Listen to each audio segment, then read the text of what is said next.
नमस्कार दोस्तों, कैसे हो आप सब। आई होप कि अच्छे होंगे। सो फ्रेंड्स, मैं फिर से एक बार आपका स्वागत करता हूँ हमारे इस यूट्यूब चैनल में, जिसका नाम है एलेक्स इंस्टीट्यूट ऑफ साइंस, जहां पर मिलेगा आपको साइंस से रिलेटेड हर एक सवाल का जवाब और आप बनोगे साइंस के नवाब। तो फ्रेंड्स, जैसा कि हमने पिछली वीडियो में इवोल्यूशन के ऊपर पूरी स्टडी की, मतलब इवोल्यूशन क्या होता है, थ्योरी ऑफ इवोल्यूशन, इसके ऊपर पूरी बारीकी से मतलब डिटेल में स्टडी की। आज के इस वीडियो में हम देखेंगे एविडेंसेस ऑफ इवोल्यूशन, मतलब कोई भी चीज अगर होती है तो उसका कुछ प्रूफ होगा, उसके कुछ सबूत होंगे, उसके ऊपर आज से के इस वीडियो में हम स्टडी करेंगे। तो देखो दोस्तों कि जनता क्या करती है, जनता सबूत मांगती है यार, मतलब सबूत के ऊपर ही हमारी पूरी जो न्याय व्यवस्था है वो पूरी चलती है। तो इसी बात पर मतलब इवोल्यूशन के जो एविडेंसेस है वो आज के इस वीडियो में हम पढ़ेंगे। तो देखो दोस्तों, पहला जो एविडेंसेस है वो है मॉर्फोलॉजिकल एविडेंसेस।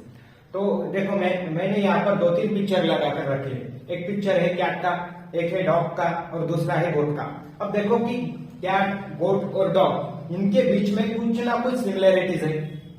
दिख रही है आपको सिमिलरिटीज है। देखो उनका जो स्ट्रक्चर ऑफ माउथ है, स्ट्रक्चर ऑफ माउथ,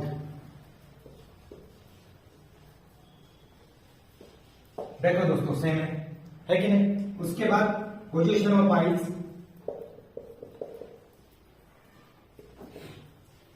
उनके जो आईज की पोजीशन है, मतलब तीनों जो पिक्चर है उनमें उनके आईज की जो पोजीशन है वो सेम दिख रही है आपको। उसके बाद position of year,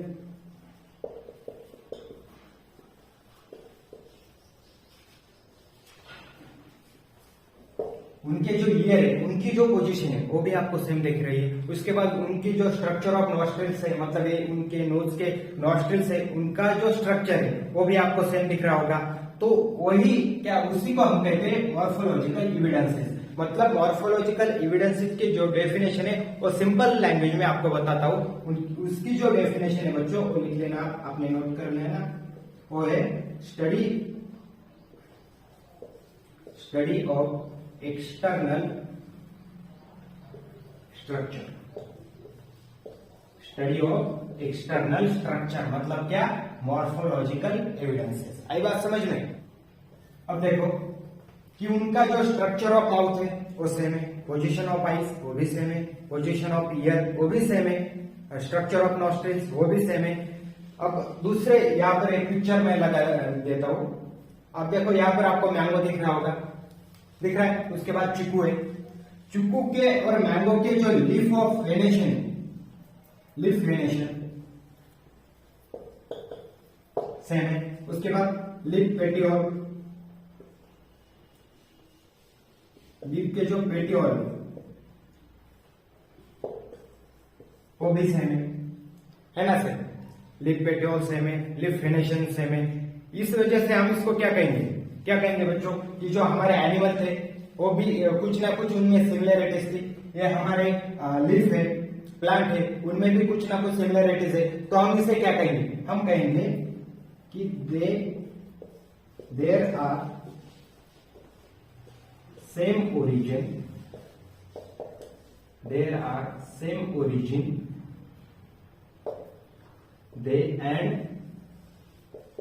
they have common ancestor।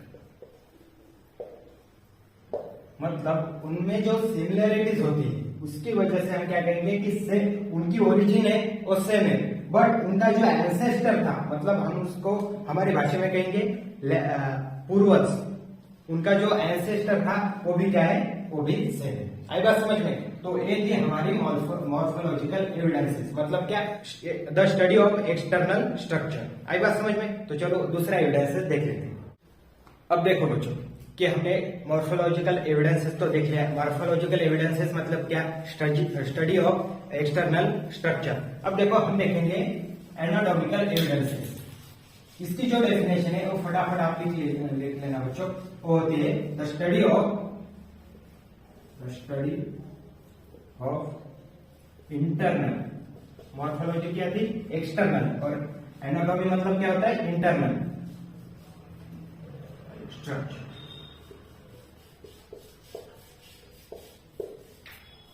The study of internal structure is called anatomical evidences. आई बात समझ में? अब देखो बच्चों, इसका जो बेस्ट एग्जांपल है, इसका जो सबसे बेस्ट एग्जांपल है वो है structure of bones. Structure of bones. अब देखो यहाँ पर मैंने फिर से एक बार 2-3 पिक्चर लगा रखी है। वो पिक्चर है ह्यूमन हैंड का, दूसरा है कैट फोरलेग, दिख रहा है आपको? Human hand, cat foreleg, flipper of well,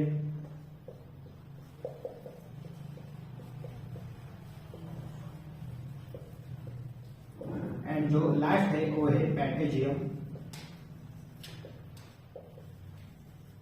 of bat. Human hand, cat foreleg, flipper of whale and patagium of bat. मतलब ये 4 पिक्चर मैंने यहाँ पर लगा रखे। अब देखो दोस्तों कि ह्यूमन हैंड का जो फंक्शन होता है वो क्या होता है? कोई सी भी भारी चीज उठाने के लिए, उसके बाद राइट करने के लिए, मतलब लिखते हैं हम ह्यूमन हैंड से, बहुत सारे उसके फंक्शन है।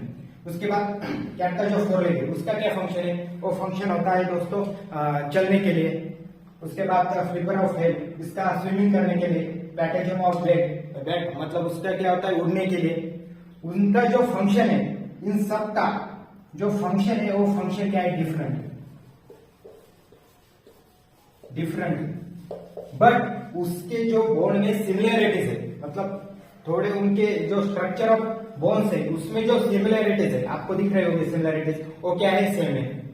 सेम सिमिलरिटीज है ना। Human hand, cat foreleg, flipper of whale and patagium of bat, इनकी जो सिमिलरिटीज है, इनके जो स्ट्रक्चर ऑफ बोन में सिमिलरिटीज है, वो सिमिलरिटीज के मतलब सेम है, सिमिलरिटीज है उसमें। तो इसी को हम क्या कहेंगे? वो इनका जो एंसेस्टर था, मतलब पूर्वज था, वो क्या है? सेम पूर्वज है। आई बात समझ में? तो ये थी हमारी एनाटॉमिकल एविडेंसेस। तो आगे हम पढ़ेंगे वेस्टिजियल ऑर्गन्स। तो चलो दोस्तों, अब हम पढ़ेंगे वेस्टिजियल ऑर्गन। जो हमारा इवोल्यूशन है उसका जो थर्ड एविडेंसेस है, जिसको हम बोलेंगे वेस्टिजियल ऑर्गन, वो हम पढ़ेंगे। अब देखो दोस्तों कि वेस्टिजियल ऑर्गन मतलब क्या? वेस्ट मतलब क्या?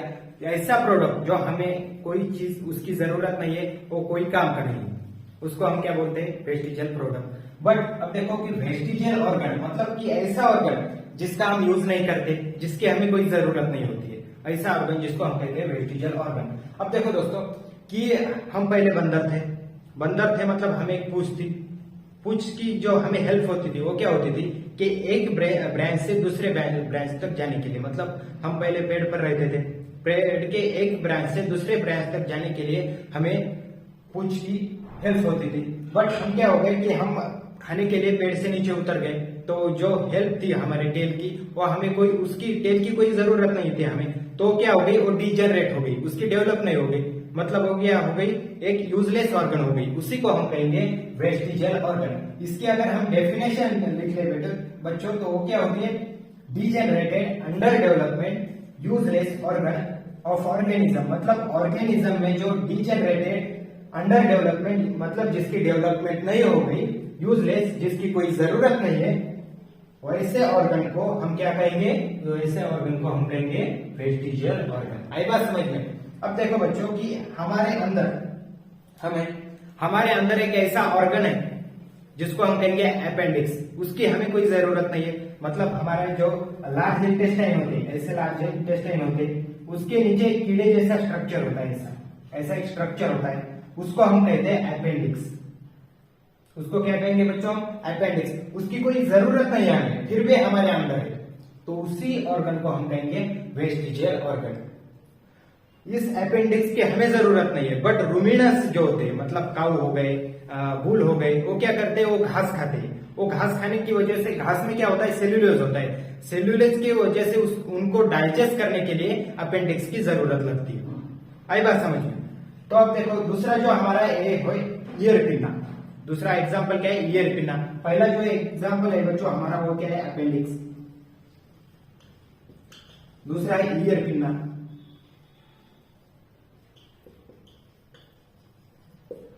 हमें ह्यूमन में उसकी कोई जरूरत नहीं। अब तो हम उसको मास्क लगाते हैं, हेडफोन लगाते हैं, बट हमें उसकी ज्यादा कुछ जरूरत नहीं। बट जो हमारे कैट होते हैं या डॉग होते हैं, उसको अगर हम आवाज दे तो क्या करते, अपने जो ईयर पिन आए वो सामने करते। आई बात समझ में? तो वो क्या हो गया, हमारे ह्यूमन में वो वेस्टिजल ऑर्गन है, बट दूसरे और जो ऑर्गेनिज्म है, दूसरे जो लिविंग ऑर्गेनिज्म है, उसमें क्या होता है, उसका यूज होता है। तो थर्ड जो एग्जांपल है वो है हमारा टेल बोन। पहले हमें पूछ थी, टेल थी, बट वो क्या हो गई, डिजेनरेट होगी, उसकी ज्यादा डेवलपमेंट नहीं होगी, तो क्या हो गई बच्चों, डिजेनरेट होगी। बट उसका जो बोन था, मतलब जो टेल थी उसमें अटैच थी, ऐसी टेल हमारी जिस बोन से अटैच थी, उस बोन को हम कहेंगे टेल बोन। हमें इसकी जरूरत नहीं है। बट दूसरे ऑर्गेनिज्म होते हैं, जैसे काऊ हो गई, जैसे हमारे डॉग हो गई, जिनको टेल होती है, बंदर हो गई, उनमें क्या होती है, उनमें उस टेल बोन का यूज होता है। आई बात समझ में? इसी ऑर्गन को हम कहेंगे, जो अपेंडिक्स है, ईयर पिन है, टेल बोन्स है, उनको हम कहेंगे वेस्टिजियल ऑर्गन। आई बात समझ में बच्चों? तो आज के लिए बस इतना ही। मिलते हैं नेक्स्ट वीडियो में। तब तक आपने जो हमारी पहले वाली सीरीज थी, जिसमें हमने हेरेडिटी पढ़ी, उसके बाद जो प्रोटीन सिंथेसिस की प्रोसेस थी, ट्रांसक्रिप्शन, ट्रांसलेशन एंड ट्रांसलोकेशन, वो भी पढ़ा। उसके बाद हमने theory of evolution and evolution पढ़ा। अगर वो वीडियो आपने नहीं देखी है तो प्लीज जाकर चेक कर लेना और चैनल को भी सब्सक्राइब कर देना बच्चों। तो मिलते हैं नेक्स्ट वीडियो में, तब तक के लिए थैंक यू सो मच।